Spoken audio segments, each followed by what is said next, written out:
ॐ प्राणाय नमो यस्य सर्वं इदं वसे यो भूतः सर्वस्येश्वरो यस्मिन् सर्वं प्रतिष्ठितम्। नमस्कार आप सभी को। आज का हमारा विषय है कि मन और प्राण का मिलान कैसे करें जिससे हमारी चित्त की वृत्तियों का निरोध हो सके और हमारा योग सिद्ध हो सके। उसके लिए पहले तो हम ये जानें कि मन किसे कहते हैं, प्राण किसे कहते हैं। मन और प्राण ये आत्मा के दो साधन हैं, दो स्वाभाविक गुण हैं जो अंतःकरण चतुष्टय में पहले और दूसरे स्थान पर आते हैं। इनकी जब हम व्याख्या करते हैं मन और प्राण की, तो इनको शिव पार्वती, प्रकृति पुरुष, सूर्य चंद्र, ज्ञान प्रयत्न, दिन रात आदि नामों से भी जान सकते हैं जब इनकी हम व्याख्या करते हैं। जिस प्रकार से पति पत्नी दोनों एक होकर अपने गृहस्थ आश्रम को, अपने घर परिवार को चलाते हैं, अपनी वंश प्रणाली को आगे बढ़ाते हैं, अपने जीवन को उन्नति और कल्याण के मार्ग पर लेकर चलते हैं, वैसे ही एक साधक, एक जीवात्मा, एक नारी या मनुष्य, मानव अपने जीवन को जानने का प्रयास करे, उसका लक्ष्य क्या है, वो कौन है, ये जानना चाहता है, तो उसको अपने मन और प्राण को एक सूत्र में पिरोना। जिस प्रकार से 2 और 2 4 होते हैं, जब दो संख्याएं एक की जाती हैं, जोड़ा जाता है, उनको मिलान किया जाता है, तो एक तीसरी संख्या बन जाती है। उसी प्रकार से मन और प्राण, आत्मा परमात्मा, प्रकृति पुरुष, पति पत्नी, दिन रात, ये उनका मिलान होता है तो एक तीसरी चीज का निर्माण होता है। और हमारा जो त्रेतवाद है वो अस्तित्व मात्र है। जब मन और प्राण एक होते हैं तो उस में अद्वैतवाद कहलाता है। जब मन और प्राण अलग अलग गति करते हैं तो द्वैतवाद कहलाता है। तो हमें इस समय मन और प्राण एक कैसे किया जा सके, उसकी प्रतीति क्या है, उसकी पहचान क्या है, कब मन हमारा प्राण के साथ जुड़ा होता है, कब उससे भिन्न होता है, अलग होता है, और हमारे जीवन पर क्या प्रभाव पड़ता है, उसके विषय में आज चर्चा करेंगे।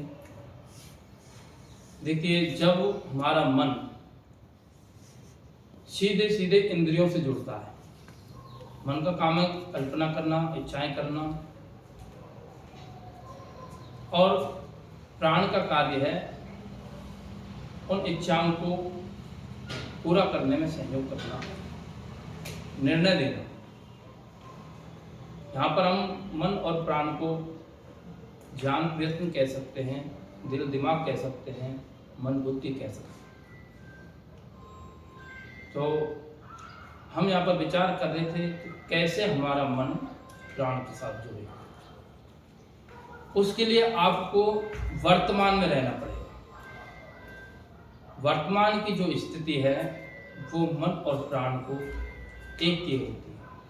जब आप भूत में और भविष्य में भ्रमण कर जाते हैं, क्योंकि आप जब वर्तमान में होंगे तभी इंद्रियों से जुड़े रहेंगे, और जैसे ही आप इंद्रियों से तो सुन रहे हैं, बोल रहे हैं, चख रहे हैं, परंतु आपका जो मन है वो दिमाग को अपने हिसाब, आपका जो मन है वो इंद्रियों से अलग हटकर भूत में चला जाता है या भविष्य में चले जाता है और कल्पना करने लगता है, तो उस समय बुद्धि निर्णय नहीं देती और हम जो है ख्यालों में, कल्पना में खो जाते हैं और जो वास्तविकता है, जो नित्यता है, उसको भूल जाते हैं। तो हमें चाहिए कि जब भी इंद्रियों के साथ जुड़ें, किसी की वार्ता सुनें, किसी को देखें, कोई कार्य करें, तो उससे पहले इंद्रियों से जुड़ने से पहले मन से जुड़ें, प्राण से जुड़ें। क्योंकि हमारा मन कुछ करना चाहता है, वो पहले इंद्रियों से जुड़ता है, विषय आने लगते हैं और उन विषयों में खो जाता है और भूत या भविष्य में पहुंच जाता है।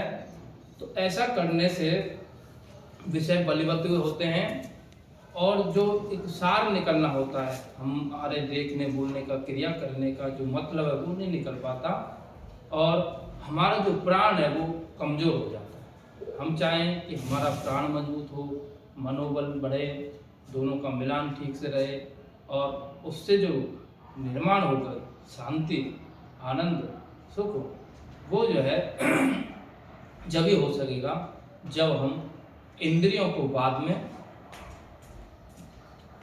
मन से जोड़ें, प्राण को पहले। इसलिए हमारे यहाँ कहा कि जब भी कोई कार्य शुरू करें तो पहले लंबा गहरा श्वास भरें और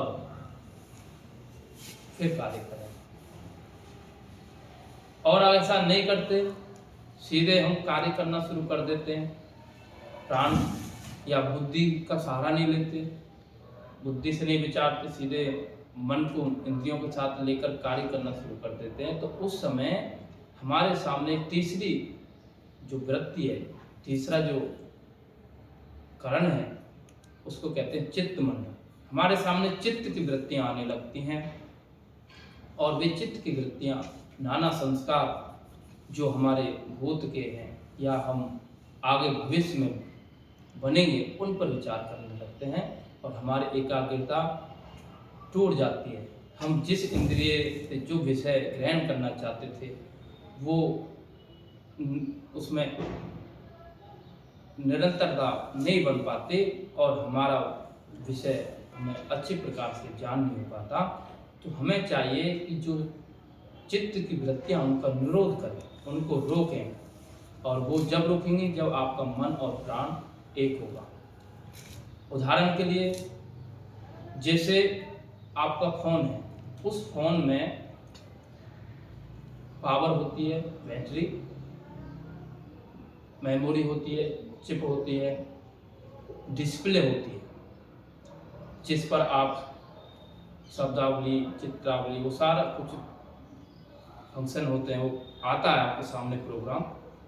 तो जब आप प्राण का ध्यान नहीं करेंगे, बुद्धि का ध्यान नहीं करेंगे और सीधे मन को कल्पनाओं में ले जाएंगे, इंद्रियों से जोड़ देंगे, तो आपके सामने बहुत से संस्कार, बहुत से पिक्चर्स आने लगेंगे और उससे जो है आपका जो मन है वो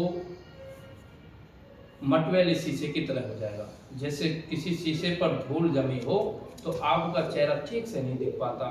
तो हमें चाहिए कि उस शीशे की धूल को साफ करें, मन की धूल को साफ करेंगे तो हमें जो है विषय साफ साफ दिखेंगे, उनकी सार्थकता क्या, उनका अस्तित्व क्या है, नित्यता क्या, वो उसको जानेंगे। तो उसके लिए हमें मन और प्राण को एक करना पड़ेगा। हमारे संस्कार दग्ध बीज होने लगते हैं, यानी कि जो हमारे स्क्रीन पर चित्र हैं वो सब एक सीरीज में आने लगते हैं, एक फोल्डर में आने लगते हैं और जब बहुत सारे रील्स आने लगते हैं, उनका पता ही नहीं कहाँ से कौन क्या आ रही है, तो उसे कहते हैं कि मन और प्राण अलग हैं।